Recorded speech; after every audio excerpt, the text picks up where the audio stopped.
on CityCast Nashville, we're revisiting a conversation I had earlier this year with Nina Adele, a program director of the Porch's Immigrants Right workshop, and Nigeli Ortega-Prater, a poet and first-generation immigrant from Monterrey, Mexico. Now is the perfect time to celebrate the safe space the Porch offers for self-expression and connection. And today, Nigeli shares with us a powerful new poem she recently wrote titled, If I Go Missing. It's Wednesday, June 18th. I'm your host, Marie Cecile Anderson, and this is what Nashville's talking about. Nina, welcome to CityCast Nashville. Thank you. It's great to be here. And Nigeli, hi. Thanks for having me. Oh, it really is such a pleasure having you both. As you know, there's been widespread concern across our city and country over the Trump administration's mass deportation plans. How does your Immigrants Right program create a safe space for participants during this intense time? Yeah, well, that's a great question. And we've actually just been discussing that in the workshop and actually at the Porch staff meetings too. I think that there's two kinds of things. There's on an emotional level, right? What happens in the workshop. And so, we know that self-expression creates a sense of space and comfort and sort of excavates trauma and fear and nurtures calm. Calm is very important for safety, on an emotional level. But then we also talk on a more tangible, lived experience, practical level. We talk about safety. So confidentiality is very important. We publish and we have a new fellowship program, and these things could create spaces where people are vulnerable. And so we prevent that. We make sure that nobody has to use a name if they don't want to use a name. We make sure when we do publish, we have an anthology. Safety also means not being restricted to English. So we can publish bilingual pieces. We can publish multilingual pieces. We can publish work in the native language of the workshop member. And there is no requirement for conforming. We have a great resource. A former workshop member and member of the board of the Porch is Pratik Dash, who is the legal director of the Tennessee Immigrants and Refugee Rights Coalition. And so he is really available for consult. So it's not just the emotional part of a creative writing workshop, and it's not just the networking together and also the visiting that space together and feeling good, but it's also on a practical level. I do tell the members of the workshop that if there is anything that makes them feel unsafe, to talk to me about it, let me know. And those are really key elements to intentionally create a safe space. Nigeli, can you speak to that as well? Yeah, as a member, I think just being in a space with a group of people that have similar experiences as you just kind of, fosters a sense of security that you feel, that you're not going to be judged for sharing your experiences. Sometimes we may feel, scared to talk about some of these things at work or at school, but the workshop and just knowing that the people around you have had similar experiences, and it just kind of provides that community that understands. I think that's important, just to kind of lift each other up and know how to help each other. Do you find the need for this type of workshop in 2025 more important than maybe the past years? Absolutely. I think just with everything, going on in our state, the community overall just needs an outlet of expression. It's so important to just show up for each other right now. Would you mind sharing your immigrant story with us? So yes, so my family and I, we moved here from Mexico when I was 10. This was in the early 90s. So we've been here a very long time.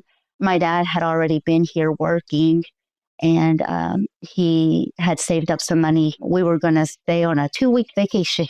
That was what we thought when we came, and we did overstay. That place does in the undocumented category, of immigration.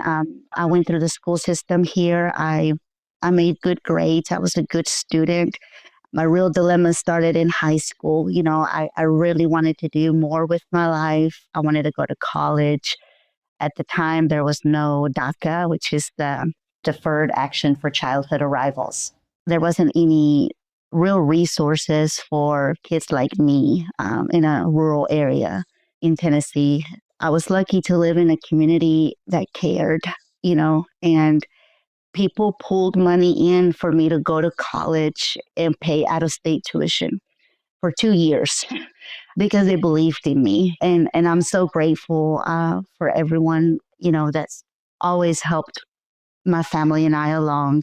We've always tried to contribute back to our community, So I did two years and associates and tried to do with that what I could. It wasn't until 2007 that I became a permanent resident. I went back to college to MTSU, got a teaching degree, went back to the high school that I graduated from and actually taught high school there. And in 2010, I became a citizen. And then I was then able to help my parents with their immigration status. And my sister at that time was able to take advantage of the DACA program, which we are so thankful for it. But that's kind of been my story. Given everything that has changed since the recording of this episode back in February, I reached out to Nigeli and asked if she had any new poetry she'd like to share. She sent us this poem titled, If I Go Missing. Please enjoy. If I go missing, tell them I grew flowers and wrote poetry. A lot of it was trial and error, but I tried. If I go missing, tell them I was a teacher for years, that I loved my students as my own. If I go missing, tell them I tried to do everything right. I went to college, got a good job, stayed out of trouble, tried to give back. If I go missing, tell them I went to the protests because I care about human rights. I protested against genocide and got booed at. I protested against anti-immigrant laws and they yelled for me to go back. I marched for and with dreamers and always tried to keep the dream alive. If I go missing, tell them I was a federal employee who treated everyone with kindness and respect. I just couldn't stay silent in the face of injustice. I just couldn't sit silent with a smile on my face.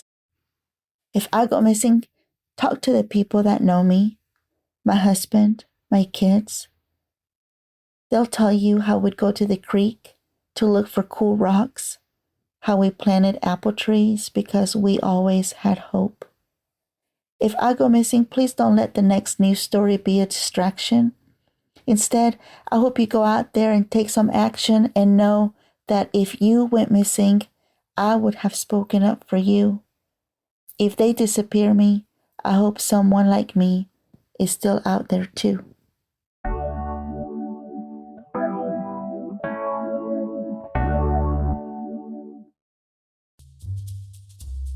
The wait is over, Nashville. The zoo's newest adventure, Leopard Forest, opens this Friday.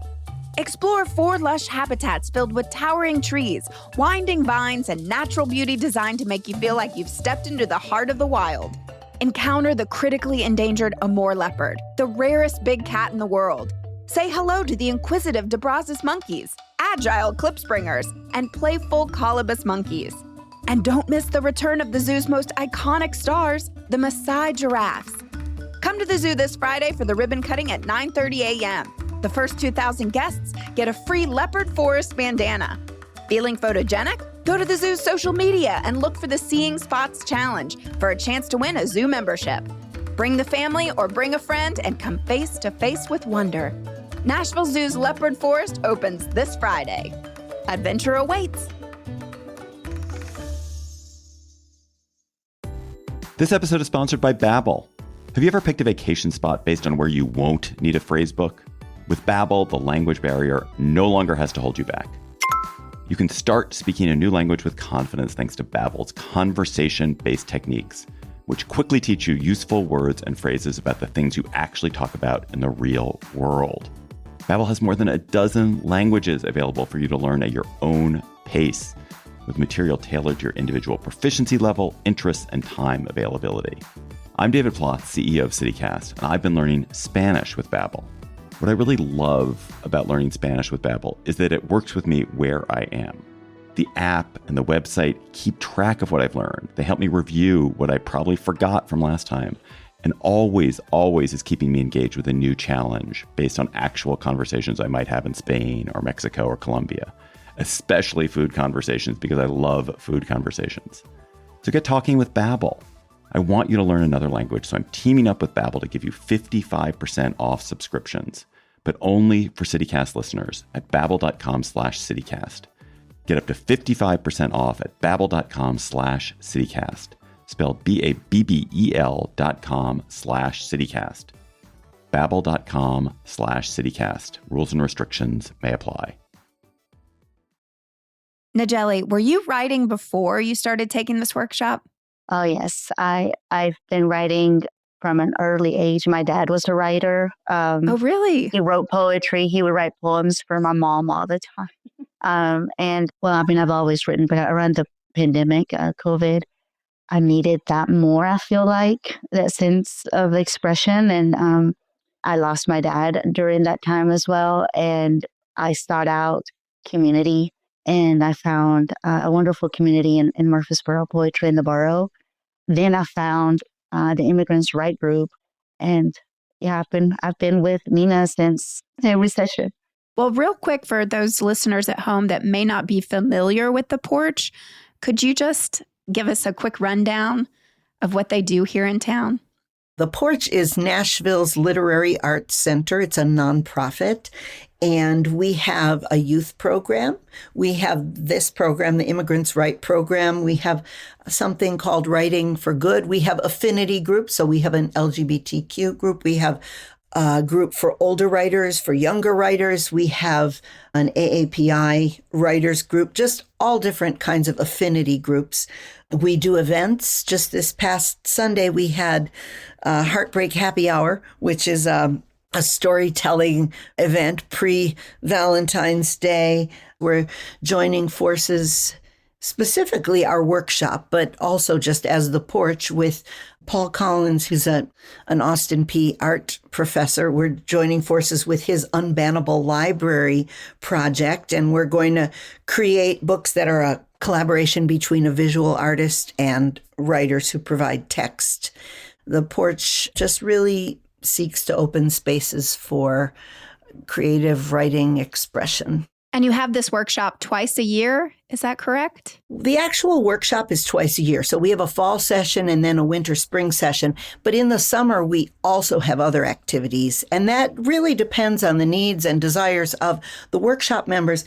Last summer, rather than having group workshops, members wanted to workshop their individual pieces with me. And so we used our summer hours for members to send me their work and then have a meeting with me to discuss craft and things like that. Because of what's happening this year, is your program changing?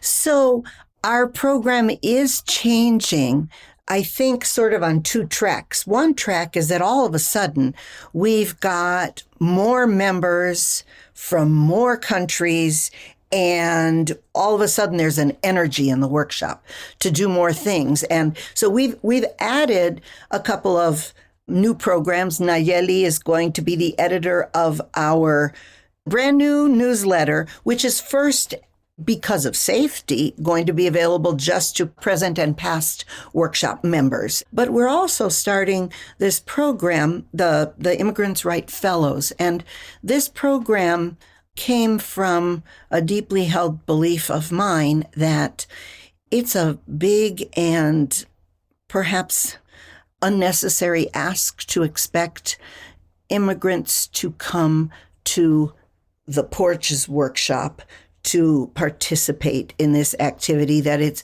essential for Immigrants Write to go to people in their communities where people are safer, where people have agency over the work that they do as writers and blossoming artists, whatever they want to be, or just people involved in self-expression. And so What I proposed is that we have a program where we recruit members from various immigrant communities and community centers and organizations throughout Middle Tennessee, invite them to come and spend 8 weeks in our workshop. And then the cohort of fellows will each go to their respective communities. We're starting with 3 people per cohort and lead workshops based on what they learn.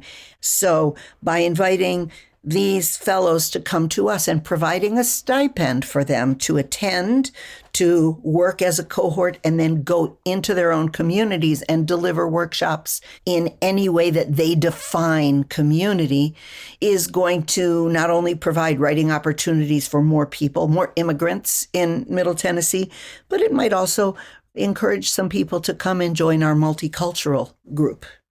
We had our introductory session and we had people joining from Boston, from New York City, from California, and the backgrounds are so diverse. I mean, we have someone that's from Senegal, Nepal, Lebanon, India, Poland, so it's definitely just kind of a way to tie what we all have to offer and showcase it. And then Nina, you're an artist, you're a writer, and you've worked in music. How has that shaped your approach to leading this program?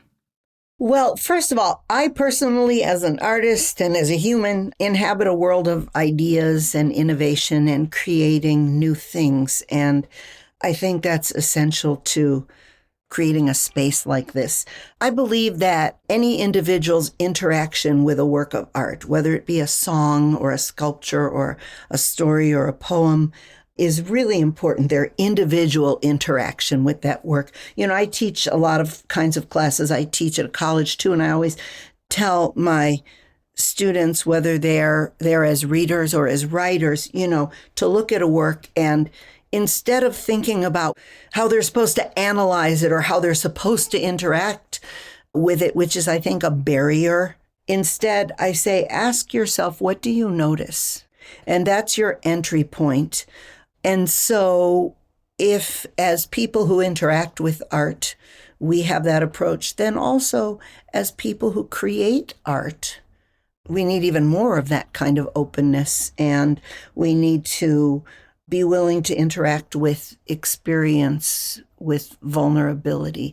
And so these are concepts that I hold dear, and that shapes my approach. I think that even when you're dealing with the hardest topics and the most vulnerable and even painful topics, warmth and caring is essential. And just letting people know that I hear them and I want others to hear them. And that's really what has shaped my approach to this program. That's so important. It's so overlooked, but yeah, and especially I think during these times, to find community and a safe place, which it sounds like you're doing all of those things. Oh, well, this conversation has been just lovely. Is there anything I have missed?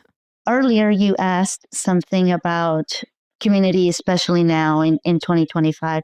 And I just kind of wanted to add that I just feel just for anyone that right now it is an important time to create and to kind of have a record of what life is now for you, regardless of your background. I just think creating is so important to try to process a lot of the things that we personally go through, whether we're immigrant or just living life here today. It is especially important to just create and be active in that. If you want to join the workshop because you are an immigrant or the child of immigrants, shoot me an email at Nina, Nina, at porchtn.org. You can also visit the Porch on the web at porchtn.org and see all the things that we're doing, and then specifically go to the Immigrants Right page and get more information about us. And I personally am happy to interact with anyone who wants to join or know about our workshop and fill you in, bring you in. Thank you both. Thank you so much. Thanks, Marie.